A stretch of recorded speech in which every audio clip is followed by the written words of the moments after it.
Welcome to the Trust Factor Radio, bringing you interviews and insights to unlock the power of the subconscious mind to create authority, credibility, and trust. With your host, the Authority Architect and best-selling author, Neil Howe. Hello and welcome to the show. This is your host, Neil Howe, and today my special guest is Eric Burns, and he helps digital marketers turn guest Wi-Fi into an automated marketing tool. Currently, Eric is the CEO of Gazella Wifi Marketing, a location and data analytics platform for digital marketers. Before founding Gazella, Eric owned a bar and grill, as well as worked as an employee and customer engagement consultant for Gallup. His passion and solutions for data and marketing automation has been implemented in thousands of locations around the world, from Fortune 500 locations to small Main Street businesses. Eric Burns, welcome to the show. Awesome. Thanks, Neil. Appreciate you having me. Yeah, I'm really excited about this because this Wi-Fi marketing, I know it's been around for a few years now, but not too many people know how to use it and the power of it. So briefly describe what Wi-Fi marketing is. Yeah, so basically what we do is we turn guest Wi-Fi into an automated marketing tool. And so what that means is when you walk into a restaurant, coffee shop, bar, grill, basically any physical location that you might want to log into the Wi-Fi. To log into the Wi-Fi, you have to provide your email, phone number, some sort of social media engagement to access the Wi-Fi. And that's really up to that individual business owner. So it's really creating that way for the business owner to eventually connect with that end user, that customer, in ways they've really never been able to. And so from there, marketing is a pretty general word there, but we've done everything from customer surveys through the Wi-Fi to kind of request review management, asking for reviews for the location. So but at the base of it, our goal is to really just leverage that Wi-Fi to turn it in from a business expense to a profit generator for these small businesses or large businesses too. Right. And, you being in the restaurant industry before and owning a bar and grill, realize probably what the power of this is and what it can do. But right now, the end user isn't necessarily your target. You're looking for digital marketers who want to be able to implement and explain this. Is that correct? Yeah, exactly. When we first started our business about 2.5, 3 years ago, we were selling directly to restaurants because that's what I knew. I knew the restaurant industry very well from owning a restaurant in the past, and so we were selling directly to these individual restaurants. And so all of our marketing dollars are going to that. But about a year in, we actually kind of sat down, looked at our customers, and we found that 70% of our customers were not actually restaurants, but they were the digital marketing agencies that were buying our software and selling it to their restaurant clients. So talk to me about that. Why was there such an appetite from these digital marketing agencies to have this as part of their business? Yeah. So I think, a lot of it comes down to restaurants get sold to all the time. I just remember training my staff at the restaurant to, if anyone called for me, just take a message, even if I was there, because it was 9 times out of 10, it was someone calling to sell us something. And so I think what really happened was those digital marketers, they have that relationship. They've built the trust with those individual restaurants. They may be already doing their social media marketing, or maybe they had already built their website, their email marketing, and now they come to them with this other additional product, this Wi-Fi marketing, kind of added as that upsell for them, kind of added to their product line of their products that maybe their marketing products are already selling. And so it just makes it for a heck of a lot easier process, just because that trust and that relationship with the individual locations are already built there. So we've got things like, pay-per-click marketing and SEO.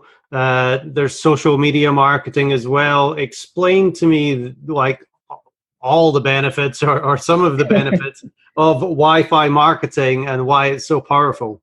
Yep. So one thing that I really, really believe in is what's called the consideration set. So Neil, if we were going to decide that, we wanted to go out to dinner tonight, we'd probably kind of, start that typical conversation that you probably had with your buddies 1,000 times that are, hey, what sounds good tonight? And you kind of rattle off the first 5 things that come to your mind. And so when we do that, it's not that we really consider the the closest place or the cheapest place, or how the parking is. We just really think about the first 5 things that come to our mind, or 5 or so, and that's what's called the consideration set. And so for me, this Wi-Fi marketing is, I don't believe that we'll ever send out an email and someone's going to come running into the location minutes later. But it's really by incorporating the social media, the email marketing, the review management, all kind of together to be able to bring that customer back. So when they're trying to make that restaurant buying decision, they're coming to your restaurant. And so with the Wi-Fi marketing piece, what I think is super cool is that I'll give you kind of an example of one of our customers. They're a miniature golf, like a entertainment venue. And so when people go there, they log into the Wi-Fi. And in order to log into the Wi-Fi, they provide their email as well as their birth date. And so that location is using their birth date to send them out kind of a birthday package deal when it comes time for their, for their birthday special, kind of leveraging that email marketing. But also as they log into the Wi-Fi, they're redirecting them to their Facebook page, encouraging them to like their Facebook page or subscribe on Twitter, whatever the case is they're kind of looking to do. And so and then additionally, we have other clients that are using our text message marketing platform, where instead of providing that email, maybe they provide the phone number to log into the Wi-Fi, and then a little bit late after their visit, after they leave the location, they're getting a text message asking them to review, give them a review on Google. And one of the really cool things that we have a pretty amazing case study on was we had a new location. I was able to generate a couple hundred reviews on the Google platform. And so what they did was they actually kind of leveraged that. They went and commented on all those reviews, and for just kind of those SEO purposes. And eventually they were on the top of the page for their location in just a few short months.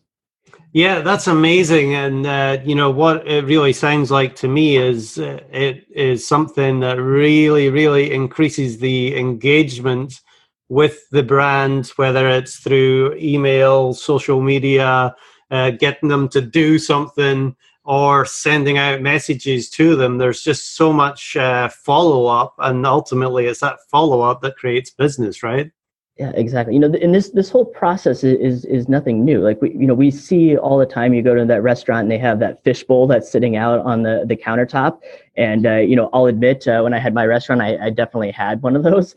And that's really how it got started, is because we noticed that the people that were willing to give us their business card or fill out that sweepstakes form to win concert tickets or whatever it was.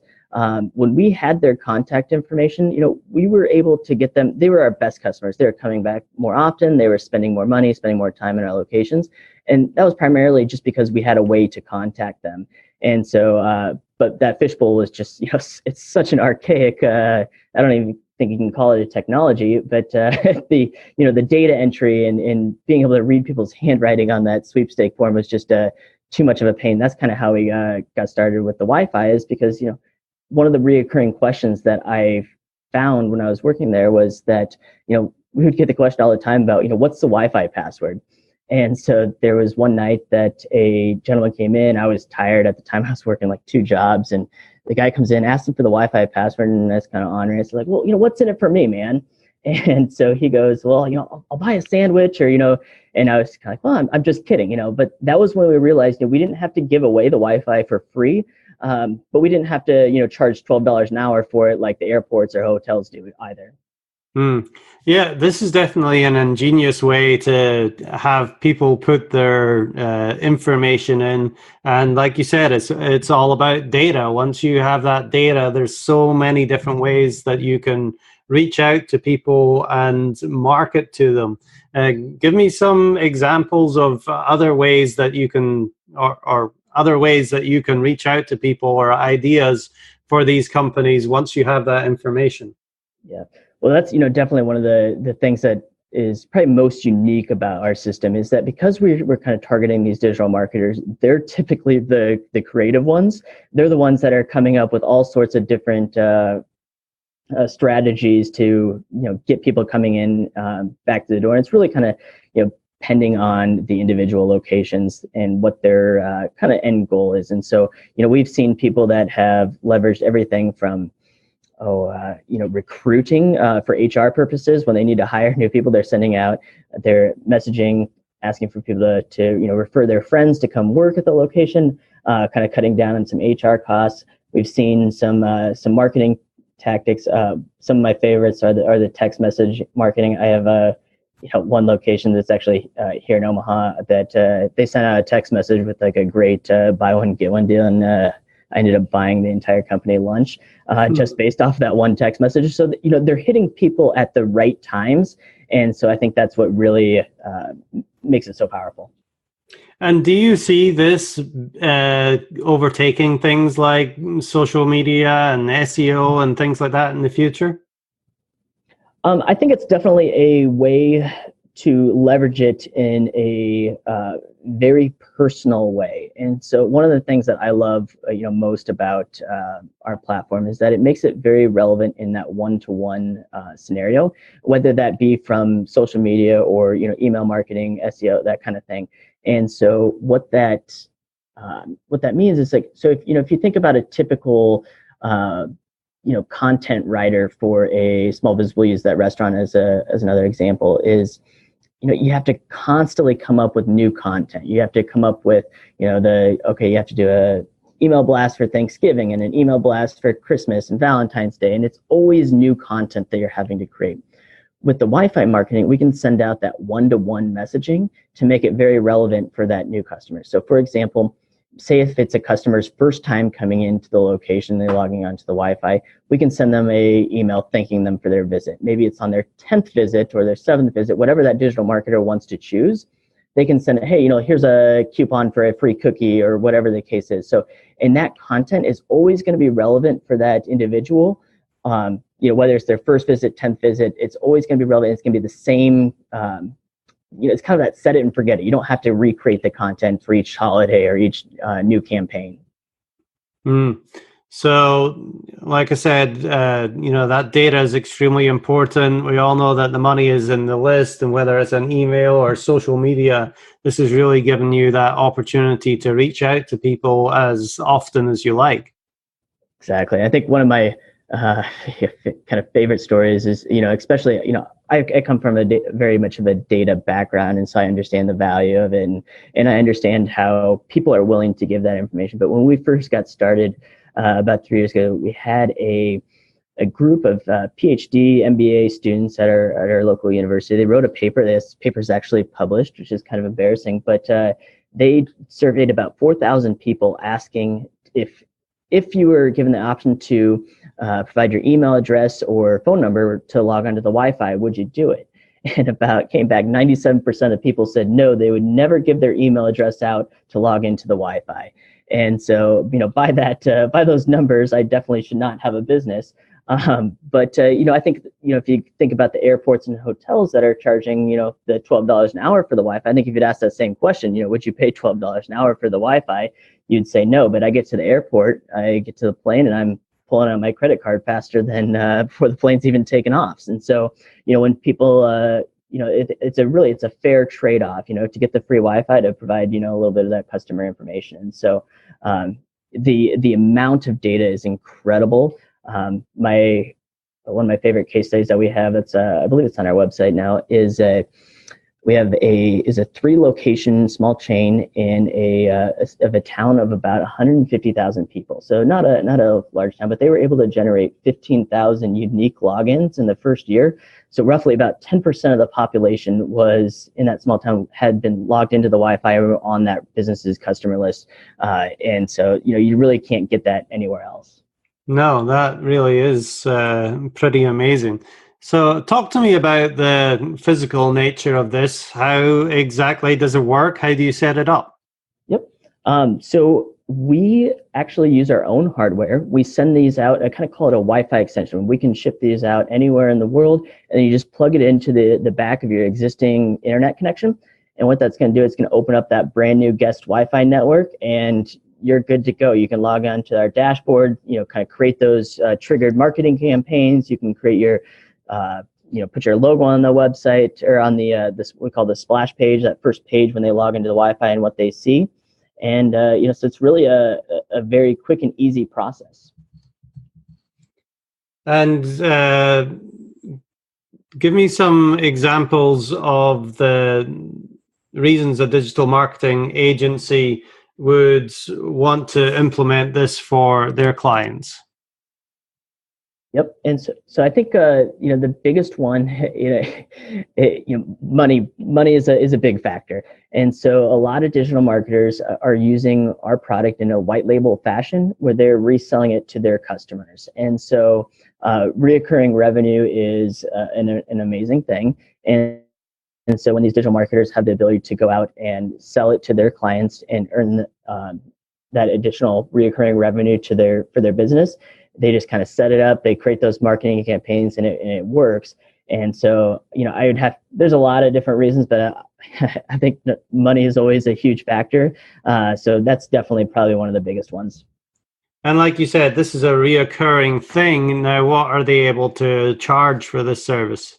Yeah, so one of my favorite clients. So we charge roughly about $45 a month per location, and so we typically you've got to get started with a little bit of we do like a 3 location minimum, especially for our digital marketers at that pricing. But we have many digital marketers that are reselling for roughly about $199 to $299 a month, all depending on kind of what they do. So we have some that are doing it, a little bit less, but they're not doing any value-added services. My favorite are digital marketers that kind of bundle it together, where they say, hey, we're going to give you this Wi-Fi marketing, and we're also going to do your email marketing and your text message marketing as well. And so they charge that higher pricing. And really what that is that they're creating that content so that they can send it out via that Wi-Fi marketing platform. Eric, what are some of the misconceptions that people have about Wi-Fi marketing? Yeah, so one of the big ones I get quite a bit is that no one logs into the Wi-Fi anymore. We got a lot of people with the unlimited data plans these days, and they think that it's not a factor. And I can remember it was on the day that Verizon announced they had unlimited data. My dad called me up, and I thought someone in our family had died, because he was just, he thought this was going to be the end of Gazella Wi-Fi, and nothing happened. And so that's really not true at all.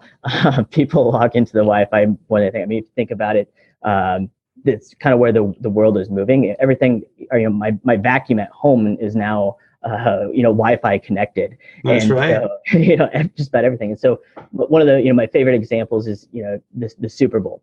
The Super Bowl is full of people that, typically, we'll call them, the higher, wealthier, income bracket, and should most likely have a unlimited data plan.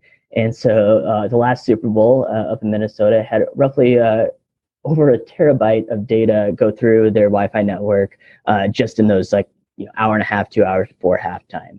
And so there's lots of people logging into the Wi-Fi. That's maybe an extreme example, but like I said, in that example of 10% of the population logging into the Wi-Fi, it's happening all the time. And I've had some of the ones that I enjoy the most. We've raised a little bit of venture capital money, and so we've had a handful of investors say no to us just because of that factor. They thought that hey, people are going to the unlimited data plans, and they're not going to be using the Wi-Fi as much. But then you'd go look at their portfolio of their investments, and 90% of them were apps or different things that required the Wi-Fi. And so that was when we kind of knew hey, we really have something here. Right. A lot of these apps just uploading and downloading so much stuff, you have to be connected to a Wi-Fi rather than your carrier, whoever that might be. Exactly. So talk to me about the stadiums. We're welcoming the Super Bowl this year in Atlanta, so I'm happy about that. You've got all these people in a stadium, and how important is it to have Wi-Fi at that place? Yep. Yeah. So stadiums are, are a beast, because, that's you got a lot of people that are heavily relying on the Wi-Fi, everywhere from your ESPNs to all your journalism folks that are right there on the field and need to get their information out. Then all the people that are in the stadium trying to get to one another, maybe try to find each other, and their cell networks aren't working or they're jammed. Wi-Fi becomes even more important. And so one of the things so we actually went down to the I guess not up. It was been up to Minnesota last year for the Super Bowl, and incredible time, people everywhere, and it was so funny to watch where you could see people kind of congregating around areas that had the Wi-Fi because there was so many people, and so it's just a great opportunity. So even locations near the stadium definitely see a benefit and value add of kind of collecting that data, even if they're only going to be there for a couple weeks. Yeah, and stadiums just like that, people might not necessarily think that they would need or want Wi-Fi, but we've talked about restaurants as well. What other businesses or places really need this Wi-Fi? Yeah. So if I go down the list, there's just about anything and everything I think we've done. We've had a plastic surgeon's office, dentist office. We have tax offices. We have a lot of gyms. One thing that's kind of unique with those, like the dentist office, for example, you would think when you go into that dentist office and, you kind of fill out your form, they would collect your email and be able to send you marketing. Well, that's actually not true because you have to kind of worry about those HIPAA laws and everything. But if you put that Wi-Fi in that waiting room, there's you're opting in, and that way those dentists, those different, even the providers or the vendors of those different, kind of dentists, whether it's teeth whitening or braces, whatever the case is, they can actually market to them right there on that Wi-Fi and not have to worry too much about those additional kind of privacy laws when it comes to healthcare. And I'm sure there's lots of opportunities for ads and banners and sponsorships and all these kinds of things that we might not have thought of yet. Yeah, exactly. And that's again, kind of with our stuff, we've made it that white labeled version so these digital marketers can be unique with it. One of my, my favorite unique examples is a gentleman that is, he's putting Wi-Fi into campgrounds. And so what he's done is he's actually made it a win-win for the campground owner. So he goes to him and says, hey, let me put the Wi-Fi into your campground for free.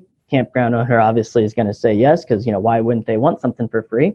But then in exchange, he goes and finds partnerships with the local campgrounds or the camper sales or like the Cabela's type locations of the world that are actually paying for that Wi-Fi. And so it's if you go log into the Wi-Fi at that campground, it says something along the lines, welcome to, Lewis and Clark Lake Campground, sponsored by Cabela's, and those email addresses that are being collected are going into that company's database to be able to market not only for the campground, but for the additional products that those campground people would actually be very likely to purchase.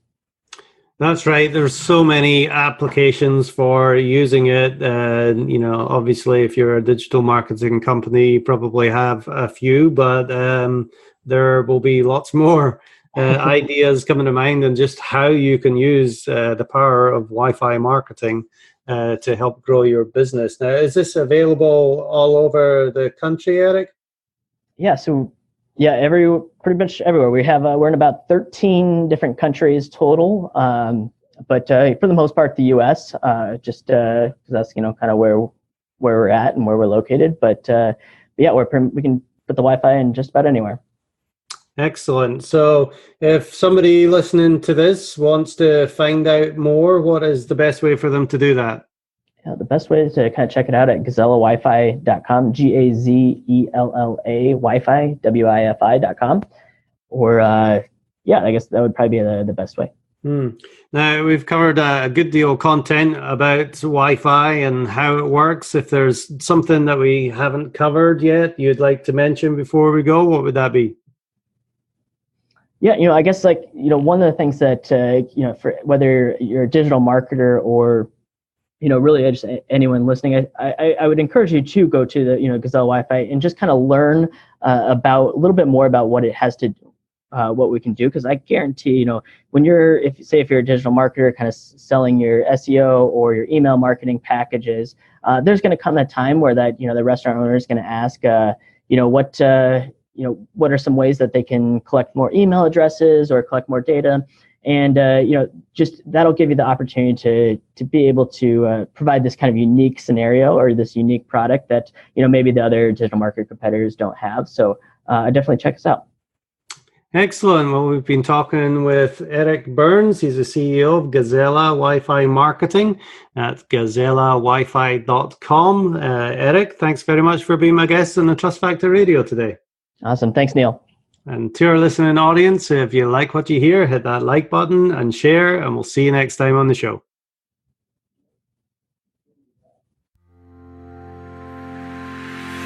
You've been listening to the Trust Factor Radio with Neil Howe. To learn about the resources mentioned in the show and to listen to past episodes, go to thetrustfactorradio.com. To get a copy of the book, The Trust Factor, go to thetrustfactorbook.com. If you are ready to act now and build your authority, credibility, and trust, schedule a consultation with Neil at theauthorityarchitect.com.